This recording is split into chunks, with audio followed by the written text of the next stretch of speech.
Hi friends, ఎలా ఉన్నారు? Welcome to Abhi sweety vlogs.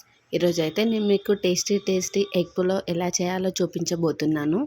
దానికోసం అయితే ముందుగా నేను ఒక 3 ఆనియన్స్ని, అలాగే కొత్తిమీర, పుదీనా, కరివేపాకు, టమాటాని అయితే కట్ చేసి పక్కన పెట్టేసుకున్నాను. అలాగే ఒక అరకప్పు పెరుగును కూడా పక్కన పెట్టుకున్నాను. తర్వాత నేను ఒక కుక్కర్ తీసుకొని దాంట్లో కొంచెం ఆయిల్ వేసుకున్నాను. ఆయిల్ కొంచెం హీట్ అయిన తర్వాత నేను కట్ చేసి పెట్టుకున్న ఆనియన్స్ నుంచి అయితే కొన్ని ఆనియన్స్ తీసుకొని అందులో వేసుకున్నాను. ఇప్పుడు వీటన్నిటిని గోల్డెన్ బ్రౌన్ కలర్ వచ్చే వరకు వేయించుకోవాలి. చూడండి, ఈ విధంగా వేయించుకున్న ఆనియన్స్ని అయితే నేను వేరే బౌల్లోకి అయితే ట్రాన్స్ఫర్ చేసుకుంటున్నాను. వీటి వల్లనే మన పులావ్కి మంచి టేస్ట్ అనేది యాడ్ అవుతుందండి. తర్వాత నేను ఒక 6 ఎగ్స్ని అయితే ఇలా బాయిల్ చేసుకొని పొట్టు తీసి పక్కన పెట్టుకున్నాను. ఇప్పుడు వీటిని మనం ఆయిల్లో వేయించుకోవాలి.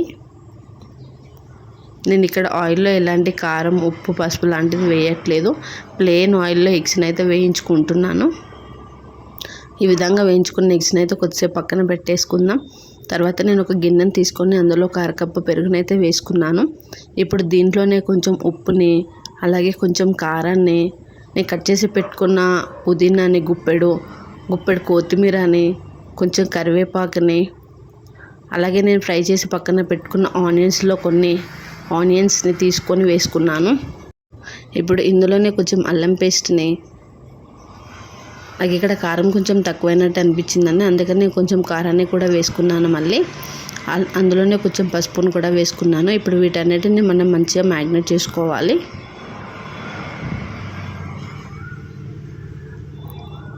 చూడండి, ఈ విధంగా కలుపుకుంటే సరిపోతుంది. ఇప్పుడు ఇందులోనే మనం ఫ్రై చేసి పక్కన పెట్టుకున్న ఎగ్స్ని కూడా వేసుకొని కలుపుకోవాలండి.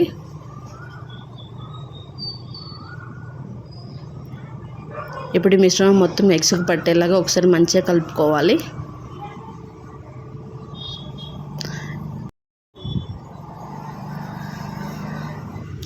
చూడండి, ఈ విధంగా కలుపుకుంటే సరిపోతుంది. ఇప్పుడు ఇలా కలుపుకున్న దాన్ని ఒక 15 మినిట్స్ అయితే మనం పక్కన పెట్టేసుకోవాలి. తర్వాత నేను ఎగ్స్ వేయించిన ఆయిల్ ఉంది కదండి, అదే యూజ్ చేస్తున్నాను. అందులోనే కొంచెం సాజీరాని, అలాగే కొన్ని స్పైసెస్ని వేసుకున్నాను. తర్వాత నేను మిగిల్చి పెట్టుకున్న ఆనియన్స్ని కూడా వేసుకున్నాను. తర్వాత ఇందులోనే బగారాకుని, వీటన్నిటిని ఒకసారి మంచిగా కలుపుకోవాలి. సో స్పైసెస్ కొంచెం మంచిగా వేగిన తర్వాత, ఆనియన్స్ కూడా ఇలా గోల్డెన్ బ్రౌన్ కలర్ వచ్చిన తర్వాత ఇందులో మనం కట్ చేసి పక్కన పెట్టుకున్న టమాటా పీస్ని అయితే వేసుకోవాలి. ఇప్పుడు వీటంతా మంచిగా కుక్ అవ్వాలంటే టమాటా అనేది మెత్తగా కుక్ అవ్వాలి. ఇప్పుడు ఈ విధంగా కుక్ అయింది కదండి. ఇప్పుడు ఇందులోనే మనం మ్యాగ్నేట్ చేసి పక్కన పెట్టుకున్న ఎగ్ మిశ్రమాన్ని అయితే వేసుకుందాము. ఇప్పుడు వీటన్నిటిని ఒకసారి మంచిగా కలుపుకోవాలి. ఒక 5 నిమిషాల పాటు మనం స్టవ్ని హై ఫ్లేమ్లోనే పెట్టుకొని మంచిగా కలుపుకోవాలండి. ఇప్పుడు ఇలా కలుపుకున్న వాటిని కొద్దిసేపు మనం ఉడకనివ్వాలి.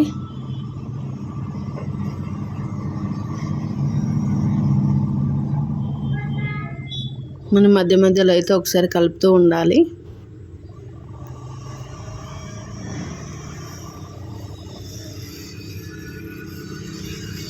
ఇప్పుడు ఈ మిశ్రమం మొత్తం మంచిగా కుక్ అయింది కదండి. ఇప్పుడు దీనిలోనే మనం మసాలా అనేది తీసుకోవాలన్నట్టు. నేనైతే ఇక్కడ ఒక 1 టేబుల్ స్పూన్ వరకు ధనియాల పొడిని వేసుకుంటున్నాను. అలాగే కొంచెం గరం మసాలాని, అలాగే ఇక్కడ మనకి పులావ్ మసాలా అని దొరుకుతుందండి. ఇప్పుడు పులావ్ మసాలా లేదంటే బిర్యానీ మసాలాను వేసుకోవచ్చు. సో నేను ఇక్కడ పులావ్ మసాలాని కొంచెం వేసుకుంటున్నాను. ఇప్పుడు వీటన్నిటిని ఒకసారి మంచిగా కలుపుకోవాలి.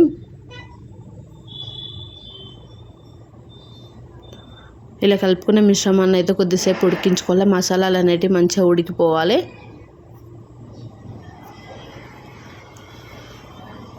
ఇలా మసాలాలో మంచిగా కుక్ అయిన తర్వాత ఇందులోనే మనం కడిగి పక్కన పెట్టుకున్న బియ్యంని అయితే వేసుకోవాలండి.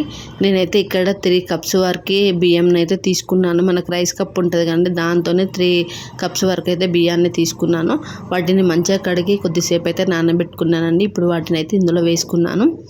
ఇప్పుడు ఈ మిశ్రమాన్ని మొత్తాన్ని మనం ఒకసారి మంచిగా కలుపుకోవాలి. నేను ఇక్కడ నార్మల్ బియ్యాన్ని తీసుకుంటున్నానండి. మీకు కావాలంటే బాస్మతి రైస్ని కూడా తీసుకోవచ్చు. ఇలా మంచిగా కలుపుకున్న తర్వాత దీనిలో మనం వాటర్ అనేది వేసుకోవాలి. సో 3 కప్స్ బియ్యానికి అయితే నేను 5 కప్స్ వాటర్ అయితే వేసుకున్నాను. యాక్చువల్గా నార్మల్గా అయితే మనము ఒక కప్కి 2 కప్స్ వాటర్ వేసుకుంటాం కదండి.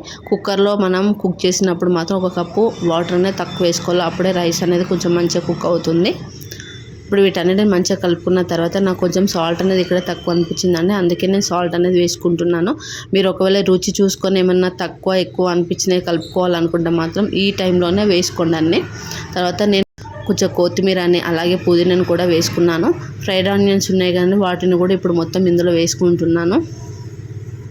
ఇలా అన్నీ వేసుకున్న తర్వాత ఇప్పుడు దీని మీద మూత పెట్టి మనం ఒక 3 విజిల్స్ వచ్చే వరకు అయితే మనం కుక్ చేసుకోవాలండి. 3 విజిల్స్ తర్వాత చూడండి ఎంతో యమ్మీ అయిన టేస్టీ అయిన ఎగ్ పులావ్ అయితే రెడీ అయిపోయిందండి. చూడండి చూడడానికి ఎంత బాగుందో.